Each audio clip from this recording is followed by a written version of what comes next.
guys, welcome back. So today we're in the studio to talk about a new suppressor. This is part of our Baffled series, and Baffled is talking about all things suppressor related. So in today's episode, we're going to talk about a specific product, and this is from a company called Inert Haze. It's a new company, and this is one of their premier products. It's called the One, and we'll get into the naming convention and what we think that means. But joining me today is Jason. Hey guys, how you doing? And this is kind of Jason's baby. Jason has been kind of the driving force behind Baffled. And so he's put a lot of work into coming up with a methodology, if you will, for testing silencers, right? And trying to come up with something that is something to wrap your hands around, something tangible. Because many times when we talk about silencers, we're talking about things like dBs. Well, a decibel to you probably don't even know what a decibel really means. Most people don't understand things like 3 decibels is a doubling of the sound pressure. What is 123 decibels versus 133 decibels? What does that mean? It's really hard to wrap your mind around. Now, we have a better understanding because we have access to a pressure sensor, firearms, suppressors. And so when we see a number, we go, wow, that's a really good number. Mm-hmm. But that's based on years of testing, right? But to the layperson, we don't know what all that means. We're going to try to take away some of that veneer, that mystique around suppressors and all this terminology and wrap it up into videos that will give you something you can walk to the gun counter with and say, hey, this is the can I want because this is what I've learned about it. So, exactly. All right. With all that being said, the Inert Haze. So this can was sent to us for testing. And again, the Inert Haze is from, Inert Haze is a company that is designed, as they claim, making suppressors for the common people. What does that mean? Affordability, mm-hmm. right? Feature rich, durable, things like that. That's what we would associate on products made for the people. So we'll kind of go into how we think they stack up and what we think that this can represents. Is it a good value? Does it do what they claim it does? All good things. Absolutely. So start us off, Jay. So I know when I was actually looking up this silencer here, one of the things they were going for is as short and as light as possible with reduced back pressure. That seems to be the new trend now, is reduced back pressure. But as we know, if you deal with reduced back pressure, generally that means louder. Mm-hmm. You know what I mean? Because there's give and take. You go with the decreased back pressure, you're going to be louder. You get more back pressure, it's going to be quieter. But that's also different at the ear and at the muzzle and all that stuff. Now, these guys claim that this one is full auto rated for 9mm. So there's no barrel restrictions or anything like that for 9mm or 357. But there is, the cool thing about this silencer, it is multi-caliber. It's not just 9mm. They put this on 300 Win Mag, 6.5 PRC, 6.5 mm-hmm. Creedmoor, 308, et cetera, et cetera. And we've seen this before, mm-hmm. though, right? With products from Griffin Armament, Silencer Co., Hybrid. Remember? Oh, yeah. We've seen suppressors that have tried to do this before. Absolutely.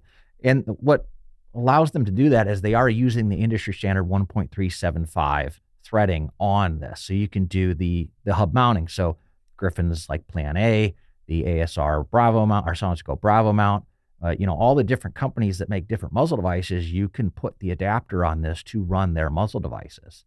Now, mm-hmm. this one does come with the flush fitting, as you can see. So that's to get it as short as possible. If you were to stick this out a little bit further, it's going to stick out further. So they did a flush mount. You cut the 1/2/28 or a 5/8 24 flush mount adapters in there. And with the adapters on there, this thing only weighs, I want to say it's like 7.6 ounces as a total package. Yeah. Just without it at 6.5 ounces. And it is made out of grade 5 titanium, which is nice. Right. So that goes to its durability and ruggedness, mm-hmm. the fact that it's made from titanium and then DLC coated. And as you mentioned, it does come with 2 adapters in the box. Yeah. They're both direct thread, 1/2/28, 5/8 by 24, which will get people through 90% of what they're trying to suppress out there. There's right. a few European style threads, 15 by 1, stuff like that. Even some of the Russian type threads, obviously you're going to have to use a different adapter, but the can has that facility, right? Because it uses that standard 1.375 by 24 thread on the end, on the hub. You can get those adapters. Mm-hmm. So you can get those oddball adapters. What's nice about that, though, is once you get those adapters on there, then you can just buy the muzzle device and put different muzzle devices on those guns and be able to switch it from gun to gun to gun. Because one thing that I've noticed, and we notice this on everything, while it is multi-caliber and while you can put it on all these different things and do all this different stuff, carbon does mm-hmm. start to get in those threads. And then sometimes these can become carbon seized and they are a pain to get off. So if you get done shooting for the day, you may want to either crack that loose just to make sure the carbon doesn't seize it.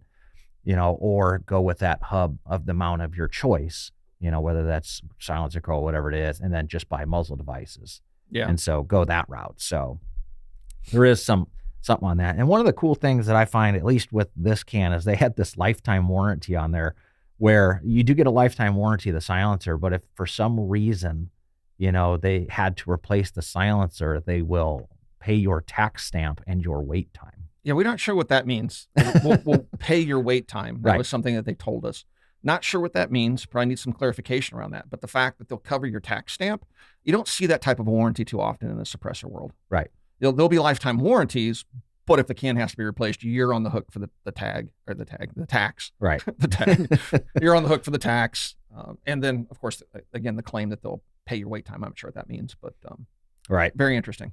So it is got a 1.6 diameter, and it is 5.25 inches long. So it is not a very long suppressor. Mm-hmm. So it will fit on, most of your pistol caliber carbines or even bolt guns and not add too much length to the gun.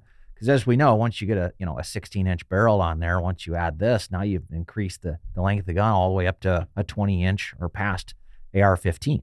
Right. So silencers add that additional size on there. Now, as far as our peak decibels go on this thing, we got some pretty good results on the firearms that we use. So what guns did we use for this? Well, so we tested it for a number of different things, right? So we will put up some numbers for 300 Blackout, 308, some rifle cartridges out of it. But for today's video, we're going to primarily focus on the 9mm stuff. But keep in mind, folks, this thing can, and we'll put up the regiment, that the firing schedule that you must stick to if you're going to use this can on something more powerful than 9mm. Right. We'll stick that up in a lower third or something. But yeah, this can is it's pretty unique, and so we decided to put it on an MP5 or a semi-automatic version of the MP5, two of them, right? So we went with the K gun, and then we went with the 60-inch barreled Z5. It's one of the old imports from Zenith from Turkey, MKE guns. So I do have one of the 60-inch barreled HKs, and then I have the K gun, and then we also put it on the M&P, the new Smith & Wesson carbine, foldable carbine. Yep, foldable pistol carbine. And so we wanted to get an idea of different locking mechanisms, delay systems. So we have just simple blowback and then roller delayed to kind of get an idea of what delayed versus blowback might give us in terms of performance, both at the muzzle and at the ear. Mm-hmm. Yeah. So as far as the Z5, so the Z5 is the full 16-inch barreled gun.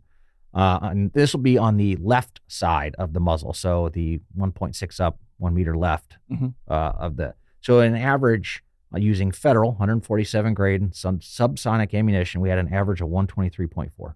That was our decimal reading of 5 shots. We did 5 shots and then took the average of that. And then with the Z5K, which is the short gun, was that about a 5-inch barrel or so on that? Because we had some interesting results, is what was interesting about that with the short versus the 16-inch. See what Wikipedia tells us. Oh, this is HK's website I took me to. So let's see. Dimensions. But on the Z5K at the muzzle, using the same 147 grain. 5.51. Okay, there we go. 5.5. So roughly 5.5. Yeah. We got 121.5 was our average. So it was actually a little quieter on the short barrel than it was on the long. And we noticed this in the field, mm-hmm. right? Like the numbers on the short gun, I expected it to be higher. Right. Right? Because generally speaking, with a shorter barrel, you have more gases escaping around the bullet as it leaves the barrel, because fewer of the gases are going to burn in the barrel. Mm-hmm. And then it's up to the suppressor to capture and cool those gases before the bullet leaves the suppressor. So it would stand to reason the more gas that can has to trap that's unburnt, that it would get louder, right? Mm-hmm. No. So sometimes you'll see, and again, one thing I want to stress in all this is we're not engineers and we're not scientists. We have the tools, we have the proper tools to measure the performance of the silencers, then we can show you what the end results are. And then we can speculate as to why we got those results. Right. But what's important in all of this is we have the scientific data of the performance of the suppressor. Absolutely. And so it's really interesting to see that it actually performs better on a shorter barrel with the same delay mechanism. Right. The Smith & Wesson FPC, same 147 grain subsonic. We had an average of 126.7. Now that is a blowback, traditional blowback action on there, not a roller delay. And then we also shot some 115 grain supersonic full metal jacket and got a 129.5 average on that one. Out of the Smith & Wesson. Yep. So if you take a look at the 147 out of the Smith & Wesson, 126.7, you take a look at the 115 grain supersonics, Out of the same gun, yeah, 129.5. Yep. So there was about a 3 dB increase Mm-hmm. going from subsonic to super. Now, if you take a look at the number, and this is kind of those nuances I was talking about earlier, you take a look at that 126.7 for the 147 grains and contrast that to the 129.5 of the supers, and the layperson is going to look at that and go, oh man, that's practically the same. But that 3 dB is a doubling of the sound pressure, the difference. Now, the average human, most humans can't detect 3 decibel change. Right around 10 decibels, the average person can say, oh yeah, that's definitely louder. All right. So 3 decibel to the ear, for us, especially that we're hearing impaired from decades of gun shooting, we didn't notice it. We said, wow, those supers sound really good. Now, they're well below the 140 OSHA tells us in terms of decibels being not safe for hearing. So that one shot of 129 decibels, it will sound good. And we wouldn't be able to tell much of a difference between the supers, other than I remember we commented about the supersonic boom downrange. You can hear that crack downrange. You have the gun report, and because of the suppressor, you'll hear 2 different sounds: the gun firing, and then a moment later you'll hear the echo downrange, the bullet breaking the sound barrier. Yep. And so we did notice that, but yeah, interesting. Then we moved over to the right side, so the 6 inches off the shooter's right ear. So this has been kind of a standard a lot of folks have been turning to now, is because what is the silencer doing to my hearing or near my ear, right? And so with the ZF5K, so this would be the 5.5 inch barrel, if you will, 147 grain subsonic, we had an average of 133. And then with the ZF5, which is a 16 inch gun with the same ammunition, 137.5. And then with the Smith & Wesson 147 grain, 140.8 was our average. So we ended up getting louder at the ear with this silencer than we did at the muzzle. Which is normal for a couple of reasons. All right. So we have 2 things going on the right-hand side of the gun.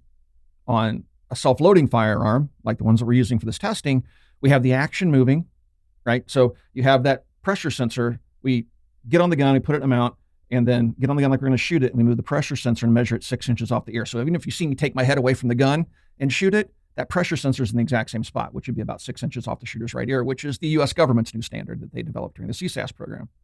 But we noticed that, that we got a little bit louder from the K gun all the way up to the 60-inch barreled gun. So we went from 133 to 137.5.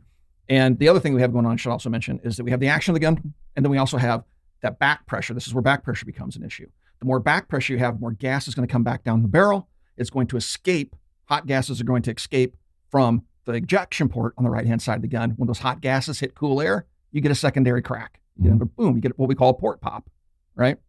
So you have those 2 factors going on, which is why you're going to get a bit louder at the shooter's right ear. So anyway. Right. And so, with these decibel readings, I mean, obviously these are all well below, the Smith was at 140.8, but even then we're still doing great in terms of numbers with this silencer. So it was actually really good. Now, the other thing we did was our point of impact. So when we put this on a gun, did it all of a sudden shift us 5, 6, 10 inches or something crazy? And we've seen this. Oh yeah. We had an MPX that would shift its impact just from its own muzzle device. And we documented that, yes. Yep. You put its muzzle device, you take the muzzle device off, Yep. And it shot its best groups. Put the muzzle device on. We got shot dispersion. Put a suppressor on it. It'd be like you hit a man-sized target at 50 yards. Yep. So we've seen this before. Yes. And so we put this on your I believe it was the folding pistol carbine. Yep. So the Smith, and mounted the can to it, and we only seen what, half inch? Yeah, 50 yards. It was about right around an inch, a little less. So just one group fired over the top of the other that we did a demonstration of just to see what that point of impact shift might be.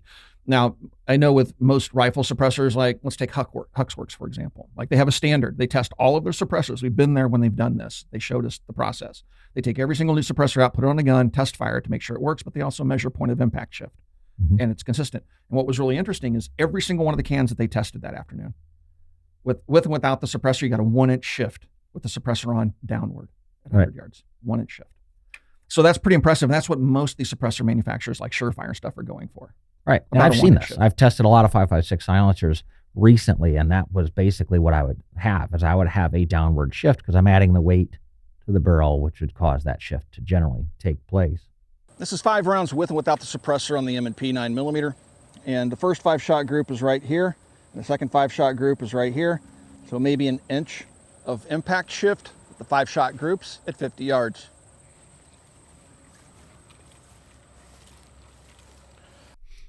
Now, we'll also fire this thing at night and take a look to see what kind of flash reduction that we're getting at night, because that's important for, that's one of the reasons for a silencer is sound mitigation, flash reduction.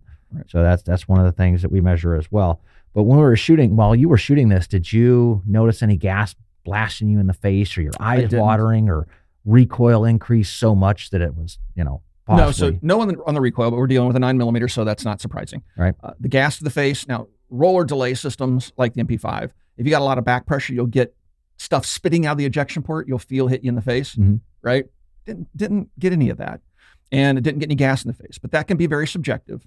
There are tests out there. I know Huxworks does one. I think they've invited us out to come see their little booth, but they have a way of actually measuring the amount of gas that gets back to the shooter's face now. It's amazing what they're doing. Silencer technology. So when we're testing, we're outside, right? And we have the winds that'll shift. Sometimes we'll be out on a windy day. Other times it'll be a dead still day. And that can also dictate how much gas you'll get in the face. But in this instance, I would say the wind was mild that day. It was to our backs. We were standing in front of the shooting shack to shield ourselves from the wind. So there's very little wind on us and on the pressure meter. And given that, I would say that it was actually pretty good in terms of keeping the gas out of my face. I did not get gassed at all. Awesome. Because I noticed with the construction of this silencer, it's like the first two baffles have like these vents all the way around them that would, at least in my mind, take those initial blast gases and put them deeper into the suppressor, thus help reduce that back pressure. And I've noticed a lot of companies have been doing that lately. Like SIG's silencers seem to have that like venting on the first couple of baffles. The new Silencer Co. Velos has that as well, where they're like the first baffle is venting into a chamber out the side and out the front, and they have little veins in there to circulate the gases to cool them, so they just can with eject that them like out the first front. baffle, and then the others are like regular baffles. Regular baffles, yeah, and which is different than something like a Huxworks, which doesn't use conventional baffles at all. So they're venting gases the entire time that bullet's in that can. They're venting and redirecting gases the entire time, which is how they accomplish their low back pressure. And just to your point, so by drilling those holes around that outer baffle, how that reduces the back pressure is that those gases that are escaping out the end of the barrel, they're not plugged by the bullet being in the center of a baffle, right? Because those bullets get very, very close to the baffle. Not an airtight seal, but close enough when things are happening in milliseconds, that gas can't squeeze that little opening that quick around the bullet. And so that'll push that gas back down the barrel, right? If it can't get around the bullet, it's gonna take the path of least resistance, which is right back down the barrel it just came out of. Now, by drilling those holes around the outer edge of that first, that sacrificial first baffle, that allows those gases to escape around the bullet, get in front of it, and then the gas is going forward and not back down the barrel and putting gas in your face. So pretty neat construction. This can looks really good. I mean, it does. It looks great. The welds look good. I mean, it is a very nice looking clean silencer. It almost has like an iridescent look to it. That DLC coating has that iridescent look to it. Almost reminds me of the Enox type finish that you'll see out there on some handguns. But it does feel very good. The welds are very, very clean. So it is a monolithic construction, if you will. It's not really monolithic, but they've welded the baffles together, right? It's not something you can disassemble and service. You can get that end cap off, the hub cap off, and that'll let you see that first baffle and things like that, some of the stuff we're talking about. But to keep the size and weight down, there is a trend going this way. I know SIG was doing this quite some time ago with their early suppressors, just welding everything together versus having an outer sleeve and sliding baffles into it, which increases diameter, increases weight, reduces volume. By doing it this way, you increase volume, decrease weight. It really is a great way, but you're going to have those people out there that are going to say, but I can't clean my silencer. Well, actually you can. Oh yes, you still can. And maybe we'll do a video on that. But I actually prefer this style of suppressor. I think that this is kind of the future of construction until the technology changes once again. So I know, with suppressors out there, most folks don't have the meter that we do. So as far as shooting this silencer goes, I know it's not a popular topic. I know, especially with you, like tone. I took my ears off while you were shooting this silencer, and what this sounded like to me was extremely pleasant. There wasn't any very high pitch where it like stung my ears at all. It seemed like a very low tone to it, and it was very pleasant. Yes. So Is that how you experienced when you were? Yeah. So we will crack an ear or take our ears off when we're doing suppressor testing just to hear. And as long as we're staying right around 140 decibels, OSHA says you can have, you can expose yourself to 140 decibel, noise in a 12-hour period or something like that. And so we will crack the ear to listen. Now, the tone, the reason that bothers me so much is because a lot of emphasis has been placed on tone when people talk about suppressors. And I think a lot of that stems from the fact that the pressure testing equipment is very expensive and hard to come by, right? So Copper purchased that equipment years ago. And that allows us to get these actual real numbers, the stuff you're going to pick up off Amazon, little pressure sensors or, whatever they call them. They're not really pressure sensors on Amazon. You pick those things up, they're not going to work. They're going to tell you like 79 decibels, kind of like what Jesse James did when he had this little deflated football suppressor. He had some little cheapo thing. He's like, look, 75 decibels on 308. Doesn't work that way. Right. But so the whole tone thing to me, because it goes back to something we did where there was a product that we were testing. We swore up and down, just based on our hearing before we put it on the meter, we swore up and down that thing drastically reduced the sound. We thought, man, this is the most quiet setup I've ever tried. Maybe this makes this product worthwhile. Then we put it on the meter and we were both, we double and triple checked. We were like, no way. We brought out other guns that we already had the numbers on to make sure the meter was giving us the same numbers. We recalibrated the meter. We did all this stuff. And the only conclusion was we were tricked by tone because it had such a low tone to it. The human brain prefers that lower tone. It's more pleasant to us than a high pitched crack. So you get a high pitched crack, even though it might be hearing safe, the perception is going to be, that's not hearing safe. That's ridiculously loud. Right. Then you can get a really low tone, which happened to us. And you go, oh man, that's got to be hearing safe. Wow, that's the quietest thing I've ever heard. And the reality was it wasn't even remotely hearing safe. Right. So that's why I don't get into the tone discussions. But I will concede the fact that a low tone is more desirable. So if I have to go out and shoot a suppressor, I can't really gauge if it's protecting my hearing or not based on tone, but I can tell you if it's pleasant to listen to or if it's just annoying to shoot the gun with the suppressor on it with no hearing protection. Right. And I don't recommend doing. The reason I like or talk about tone or think of it is because in my experience, because I do a lot of hunting at night for coyote and things like that. And the difference between a Huxworks and some of these other things, if you touch off a Huxworks in the middle of a quiet midnight, that tone that it produces, while my ears don't ring, that's fantastic. I swear every farm light is coming on going, was there a gunshot? Well, keep in mind, the Huxworks is a true flow through. Right. And that direct sound away from the shooter. Exactly. So what it does is out in those big open farm fields, it's almost like I just took a megaphone out there, right? Whereas I take something like this, the tone was very pleasant and quiet out there for hunting purposes, you know what I mean? And so I was like, wow, there is something to tone, you know what I mean? So when I was sitting there thinking about that, that's why I like to try to touch on tone, you know what I mean? Like, what does it sound like? Does it sound really high? And like, like you said, the low pleasant tones are definitely, because we had that. Yeah. It sounds good to the ear, and you're like, man, that's great. Well, you're actually damaging your ear. But I know Huxworks. It's fantastic. I use them on all of my semi-automatics and things like that, and they do exactly what they say they're going to do. I'm just saying there is definitely a tone difference that I would love to find a way to truly measure, but I'm sure, like you said, it's very expensive to do. Yeah, we'd have to look into that, how we can measure tone. But again, I don't want to discount tone. I don't think it's completely useless. It's just when you use it as a substitute for actual measurements, you just can't do that. Right. And we've seen people do that. It's not a substitute. It's an and statement, not right. Or. So, I think overall, everything from the construction method, the types of materials used in the construction, the price, the performance, all that stuff, it is a very solid contender, I think, for a 9mm suppressor. Now, if I wanted to suppress a 308, would I go out and buy the one? No, I wouldn't.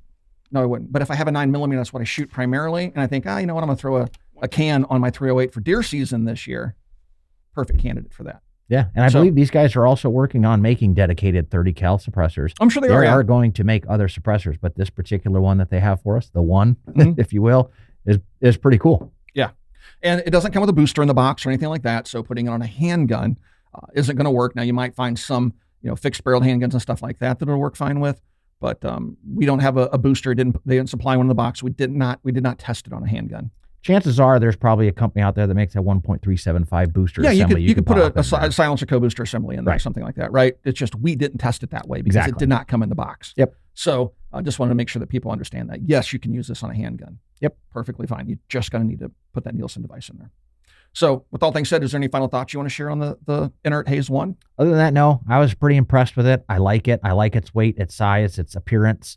I was impressed with it on the firearms we were shooting it on. I was looking at those numbers going, wow, that's pretty good. Really good. Yeah. And I especially love the size and weight. I mean, the weight is what is doing it for me, because I know with some of these firearms, when you start adding lights, lasers, all these other things on there, and then you add a very heavy silencer on the end of it, it becomes burdensome. And when you can add something as light as this thing is, because it is. Under 8 ounces, it is light. Yeah. It just helps the firearm balance out well. And and plus the numbers it produced, it was fantastic on the firearm. So, and on my dedicated 308 hunting rifles or 6.5 PRC hunting rifles, they have dedicated cans on them that are much bigger and heavier. Right. And it would be nice to, I may just do that. I remember the ultralight can that I had from Griffin Armament back in the day. Again, you could put up to 338 through the thing, but you could only fire a few rounds because you had to let that can cool off. It was made out of aluminum, but it was super lightweight, really quiet, and did great for the first couple of shots, which is all you need for hunting. And when we're just talking about that, we're getting ready to go into deer season, so my mind's in deer season mode. Right. I'm thinking, that might be pretty cool to stick on my hunting rifle, just because of the reasons you're talking about. It's shorter, lighter, and handier, which does play a big difference when you're crawling in and out of blinds and getting ready for hunting season. So anyway, folks, hope you enjoyed today's video, this episode of Baffled. If you have any questions about the Inert Haze ONE, ask those questions down below.